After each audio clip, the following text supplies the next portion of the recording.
reason. That's to glorify Jesus. Amen? In the Bible, especially through the book of Esther, we know that people live for their own glory. And what happened to those people who live for their own glory? They all died. In fact, they were punished.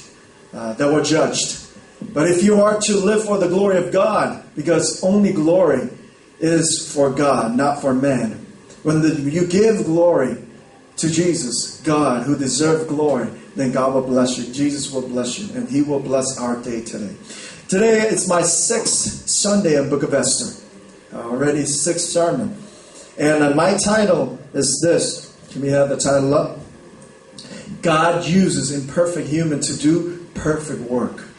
This sentence itself, or phrase itself, should bless all of us. God uses imperfect people just like you and me to do His perfect work. Sometimes I imagine if I could just be used by God for just 1 second, just one moment, wouldn't that be the glorious moment in your life? A God of the universe, who God created the universe with His words. All right? For us to create something, we have to put time, we have to put plans, we have to put our works in. But for God, it's just spoke of His word. He speaks and it's done. And He created the whole universe with His words. And that God, if He uses just for 1 second, just for one moment, would that be the glory of our days? And I look for that moment. Maybe God is using me already, or He had used me already, or He will use me in the future. But I live for that moment. If I could be used by God just for one moment. All right? It's not about making money. It's not about being in a certain position, but to be used by God. And I put my whole life on it. I will live for that one moment. I will make money for that one moment. I will build my body for that one moment. I will stay healthy so I could be used for Jesus just for that 1 second, one moment. And that'll be the glory of my whole life.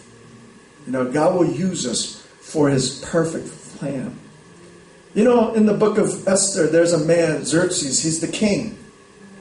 All right, he's the king of Syria. And this king is actually, according to the Bible, or even according to the men's history, this king was a great king for the time being. He had a great kingdom, large kingdom, and he had many, many people serving him. Just to mention 10,000 immortals. They are the bodyguards, right? Guarding him. Can you imagine a stadium of people, filled with people, always guarding this one man, right? Because he was a man God. Or should I say God-man, hyphenated. He's like living as God, as a man. He had a big harem, filled with women just serving him. Right? He had a wife. But wife is just wife. But he had many women servants just serving him night and day. He has so much money. He has so much power. Actually, his main job was partying. Can you imagine that? His main job was partying. Remember in chapter 1, we learned that he was throwing party for his military personnel for 6 months. 180 days. All you can eat, all you can drink, all you can have sex that you want within the harem. That's kind of party he was throwing out. What a way to control his men. Hey, come to my party. Just pick a woman, pick a drink, pick food for 6 months. After 6 months done, he said, let's throw another 7 days of party. This guy had power. He had glory, according to his own understanding, right? I think a couple of weeks ago I've said this. A man who seeks after his own glory gets the misery.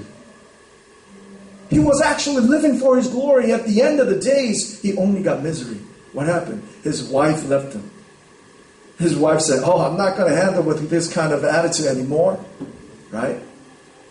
And she said, no, I'm not going to stand in front of you naked with a crown on. And she said, all right, divorce me, or you can't see me anymore. All right, that's exactly what I wanted. For a couple of years, he was living like that, and he knew he was lonely. Something was missing. His head was missing. Right? See, when you're drunk, it's not the best time to make the decision. But that's when he was making the decision with a bunch of fellas.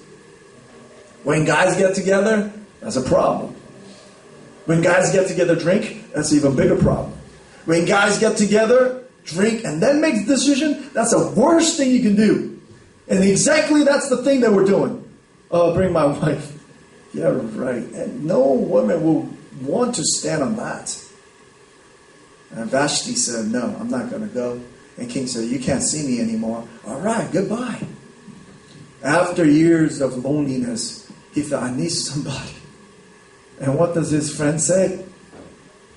He says, well, let's throw another beauty pageant and find a beautiful young woman for you. I said, according to history, he's probably mid-30. In his mid-30s, he was looking for a virgin who was in teens, probably low teens or mid-teens. And Esther was one of them. And her heritage was Israelite, but she was hiding that. Her name was Hadassah. And she hid the name with the name Esther, which is a Persian name, a star, right? And she hid her history, her heritage, her religion, even her name. And can you imagine the struggle that she was going through internally? She knew who she was, but she had to hide the whole thing. She didn't say who she was or what land she's from. And she was trying to live like Gentiles. She was trying to live like the rest of the people in Syria. Of course, King thought, she's beautiful, she's young enough, let's make her to be my queen. Esther becomes a queen, but she's still constantly confused and she's still constantly struggling with her identity. Remember, I told you before, you don't work for your identity. What are you working for? Are you working to be the CEO of your company? Are you working to be the best that you can be in your school? Are you working to love by your parents? You don't work for your identity. You work from your identity. Like I told you last week, if you're a baby, you don't work for the love of your father and mother. Father and mother will just love you because you're a baby. Because you are their baby. You don't work to be loved by your parents. Don't work so hard that you will be loved by God. God loves you no matter what. And you work from that. Is anyone doubting in this place? Does God love me? Did God forgive me? Yeah, He forgave you already. He loves you no matter what. Work from that. You are a child of God. Don't hide that to the world. Tell them that you're a Christian. Tell them that you're a son and daughter of God. And you work from that. Let the people know at your work, at your school, and family that you're going to live as a Christian because you are. Let me tell you, God will do wondrous things through your confession, through your work. In the midst of their struggles, Esther the queen and Mordecai runs into a problem. You know, when you are living in this world and if you're being successful, there are a lot of jealous people around you. You're going to, in fact, attract a lot of enemies. And they're going to do everything to get you down. And that's a fact. Mordecai somehow didn't bow to this man, Haman. Haman was a very powerful governor. And in fact, everybody should bow down to him. Just pay him respect. But Mordecai, some reason, he didn't want to bow down to him. The Bible doesn't explain it. I don't think it's according to Jewish law that you cannot bow down to a live man. But he didn't. The Bible doesn't talk about it's a religious reason or not, but he did not bow down to Haman. And he got angry. Every time he walks by that one corner or one spot, everybody heads are down except this one man looking at him straight. Right? With attitude with his eyes. I'm not going to bow down. I'm not going to bow down. And that bothered him so much. See? You could tell that Haman had a very small heart, right? He could not tolerate things like that. His pride, his glory was bigger than that. He just could not tolerate one man. I mean, there's thousands upon thousands of people bowing down, but one man didn't bow down. That bothered him. I think we go through that once in a while. God has given us thousands upon thousands of blessings. But he didn't give us one thing, and that thing bothers us. And we said to God, God, are you really there? Are you listening to my prayer? And God has given you so much. He has given you, family. He has given you a church. He has given you a health. He has given you this and that job. But one thing, but God, I wanted a 5-bedroom apartment, not 4. Just one thing bothers you, right? You know what I'm saying? God has given you so much, and this man comes up to me, Pastor, I want to speak English like you do. I said, man, you don't know what you have. You can speak Korean perfectly. Sometimes we forget that. Of course, everyone in this room, except some of us, you want to speak perfect English, I understand. Can I just mention this before we go on off the record? In English, there's a short vowels and long vowels. E is a short vowel, so you said Esther. Don't make that too long. It sounds like something else. It doesn't sound good. Make sure you say Esther, not as. Oh, okay, I'll stop right there. All right, Esther, Queen Esther. Short vowel. Okay, it's out of my system now. I can go on. Whew. God has given us so much, but one thing bothers you. When you pray, you should really think about what you are praying for. You should listen to yourself. God, give me a bigger house. God, give me a 2-bedroom or 2-bathroom apartment. God, give me another car. God, give me a better car. God, give me a better position. But God has given you so much already. Have you ever thanked God for that before you ask for something else? It really saddens my heart when I see a bunch of young people come to me, and when they're around me, they talk about amongst themselves and they complain. But we are missing this, we're missing that. I'm missing this. I say to myself, man, you have so much more than you think you have. God has blessed you so much. What is your complaint? Every time I go out of country, I see so many miseries. And when I come back, we have so much, and yeah, we complain. 2 weeks ago, I went to Philippines, and I reported that to you. Last week, I went to Indonesia. Man, we have so much more. You can't just start to fathom how much you have. And it's a blessing. God has given us that. Let's go on, move on with thankful heart. God, thank you. See, but many people, or should I say almost all of the people in this world, they can't see beyond what they don't have. This one man didn't bow down. That bothered him so much. That hatred grew more and more. In fact, Jesus said, if you hate somebody, that's the same thing as murdering the person. Guess what he does? He tries to murder not only him, but annihilate the whole race. He tells the king, this particular group of people, they're not respecting you. They're not honoring you as a king. You should kill them. And king, without knowing what he's doing, he signed his decree. And that, in fact, will kill all the Jews, including Esther, because she's a Jew. And Mordecai, hearing this, and it's his fault too, he should go back and say, I'm sorry, Haman, just forgive me or kill me only. But he doesn't do that. It's a pride issue. He doesn't do that. In fact, he goes to Esther and says, Esther, do something.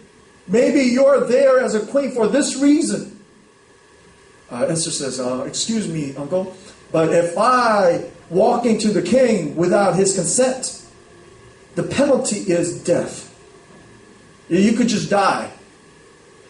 If the king doesn't lift up his scepter, right, a man with a black cloth or cloth will come and just chop her head off. That's just how it is.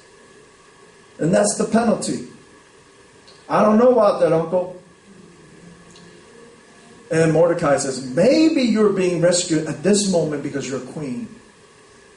But you know what? God will rescue us through someone else. And maybe you'll be judged for not doing what is right now. And Esther says, okay, a couple of days later, give words to my uncle Mordecai. She says this, if I perish, I perish. Other Bible versions, it says in English, if I die, I die. In Korea, you all know, 죽으면 죽으리다. Meaning that I'm going to put my life on it.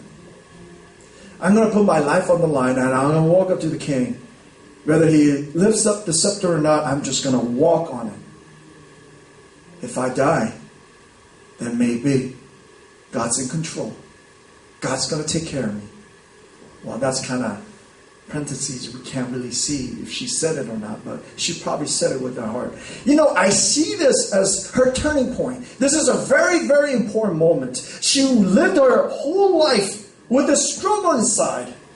Am I a Christian? Am I not a Christian? Am I a people of God, a person of God, or am I not a person of God? Am I living this life for myself? Or am I living this life for God? She's struggling with that. You know, many of you, especially if you're adults, you should have struggled with the same problem.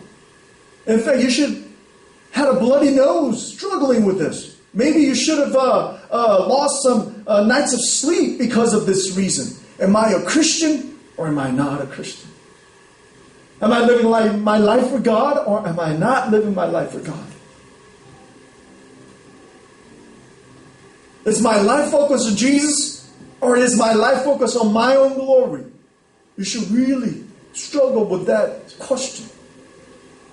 Esther did for many nights, many years. And on this day, she made a decision. And her decision is this: if I die, I will die for God. If I die, I will die as a Christian. And that's the decision that she makes. I don't know how she lived her life before. But we know from this woman on, she is a Christian. She's going to live as a child of God, a woman of God, a daughter of God. You know, many times we're mistaken by a person. If that person looks holy enough, we say she or he's a good Christian. But I don't make that kind of decision by looking at your actions today. But I look at your history, if I can. And as I look through the history, then I know how much you have changed. And that kind of gives me a conclusion if that person is a good Christian or not. You know, there's some people who's quiet, who's calm, who comes to church often enough. And when they pray, sometimes they pray longer. That doesn't determine that person to be a good Christian. I used to know this one deacon. We called him senior deacon, Esther Chapter. And his, by the look, he looks pretty bad because he has black lips. You know what that means? He smokes a lot. I mean, he smokes like true dumb. He never puts down his cigarette. That's a problem because every time he comes to church, he can't mingle with other people because his breath smells like ashtray. Can you imagine that? I'm doing that. So we kind of pushed him out to serve in the parking lot. So he's outside all the time, outdoor. He could just breathe into the outdoor air, right? So he's doing that parking lot thing. And you know how people, when they park, they treat you as a parking attendant. Right? This young guy driving a nice car, maybe $30,000 car. There are much better cars out there. But this guy just bought a $30,000 car. I'm not going to say the name of the car because, you know, I don't want to promote any. Okay, anyways. This guy driving a $30,000 car, he got off the car and that senior deacon called him, excuse me, sir. You need to park your car to the right more, you know, more to the corner. It's like, you talking to me? And this guy's only in 20s, late 20s. And this deacon is early 60s. Well, it's only 5 minutes left till the service starts. It's like, I got to go up. I understand, but could you park a little to the corner? And guess what he does? He throws a key at his feet and says, you park. All right? I mean, we have a problem. Just because he works at a parking lot doesn't mean he's a parking attendant. Right? He's a servant of God. You don't treat him like that. And guess what this senior deacon does? he pulls up his sleeves and says, "What you say, boy?" He started going off on this guy, right? Using all the curses. And then reported to me and said, "Pastor, could you do something?" And there's a big fight, rumble going on downstairs in the parking lot. And I had to kind of put them apart. And he's a senior deacon. He's a newcomer. Can we come down? We are here for the glory of God. And everybody start complaining about senior deacon. How can he be a deacon? How can he serve in the church? We had a small meeting with the senior deacons. There was about 150 senior deacons. Sat down, I said as a pastor, "You know what? This deacon who serves in the parking lot, I bet he's a better Christian than most of you guys." It's like, what? You hear mumbling, people here and there. But he smokes. But he curses. But he's rude. His lips are black. The people are saying all these nasty stuff. And I said, I've known him since 6-7 years ago. This man used to be even worse than that. But you don't know how much life has changed. He came a long way. But look at your life. I've seen you for the last 6 years and you have changed nothing. You have changed a bit. According to my understanding, this man is a better Christian than you. Because I understand as a Christian, we change every day. And show me your change. At least he's struggling with this problem. At least he's trying to change. One thing that we understand, time changes, history changes, circumstances changes, country name changes, everything changes. But one thing it doesn't change is people's sinful heart. Our sinful heart doesn't change. Always seeking after sin. When we talk about Haman, when we talk about Xerxes, you sit there and think, oh man, those are the bad people. But you know what? We indulge the same thing. Maybe he indulges sexual contentment with his harem, but we indulge our contentment digitally. People look into internet or phones to get their own contentment. Maybe we can't buy all the drinks. Maybe we can't buy all the pleasure. But people nowadays, they get it digitally. Or they get it in their own ways. It's a different era. Things change. But our hearts, our sinful heart never change. That's why we need Jesus Christ. That's why we need Jesus Christ. When I look at Mordecai, when I look at Esther, they're normal people just like us. Esther grew up as an orphan. She had a guardian, a foster parent, who took after her. She was struggling with her identity. She didn't know what she's going to be when she grew up. She was going through struggle after struggle. Her life is so imperfect. But God has raised her to do a perfect work of Jesus Christ. And we call that redemption. Through Esther, her whole kind, her people, the people of God were saved by one person. Jesus died for us. And because he said, if I die, I die. We don't really see that in the Bible. I'm sure he said it. But because he said, if I die, I die. And he died on the cross. He saved all men and women. All mankind from sinful nature. If you just believe in Jesus Christ, there's a work of redemption. I don't know what kind of life you're living right now. But it's time for us to make that decision. Are you going to live for Jesus Christ? Are you going to live for your own glory? Maybe this is a time that you need to make a decision. Are you going to keep on living for your own pleasure? Or are you going to live as a child of God? Make that decision. Make that change. When you make the change, God will do wondrous things. He will do a perfect work through an imperfect person, just like you and me. One day I was watching TV, and Angelina Jolie and Brad Pitt, the couple, came out. And they had 7 children. You know that? They have 7 children. And they had 4 children of their own and 3 children adopted. Right? There's an African child, Vietnamese child, I think it's Chinese, or 3 of them were adopted by Angelina Jolie and Brad Pitt, along with 4 other children of their own. And they all are like loving family. And when I see 7 children walking with Brad and Angelina, you think that, man, they're so lucky. They're so lucky. Did you know that if Brad Pitt or even Angelina, when they come on a movie, they take more than $17 to $20 million in one movie, one shot? That's crazy a lot.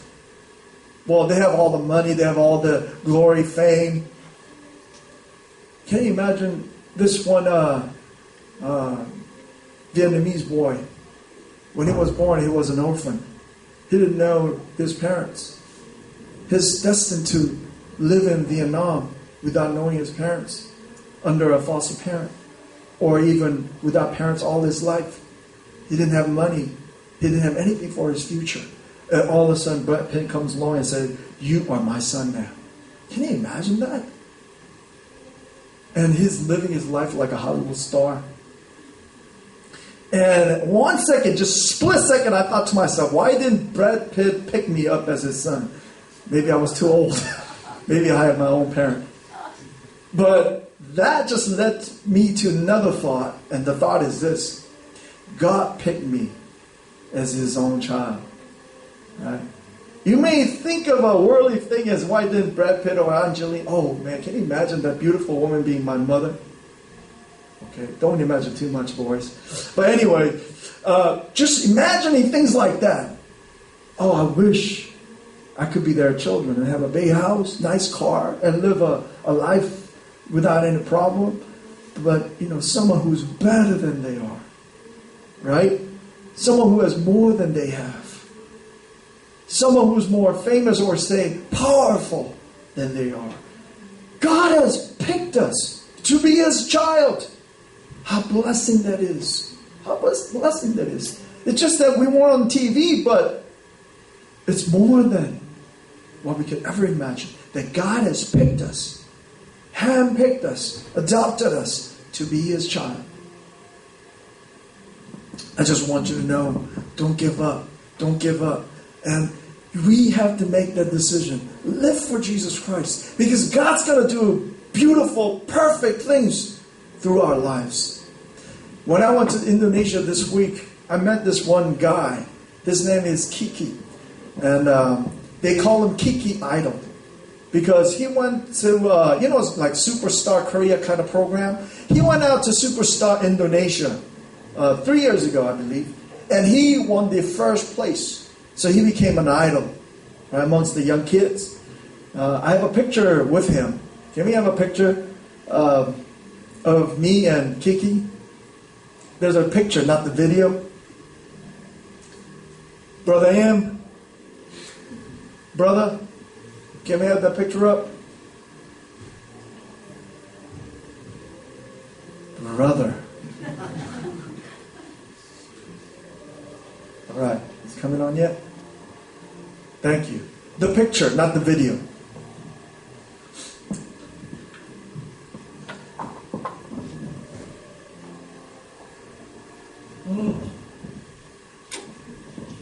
That's Kiki. In fact, he's 18 years old. He's going to college this year. Kiki, and that's Brother David. Dang, his big brother, isn't he?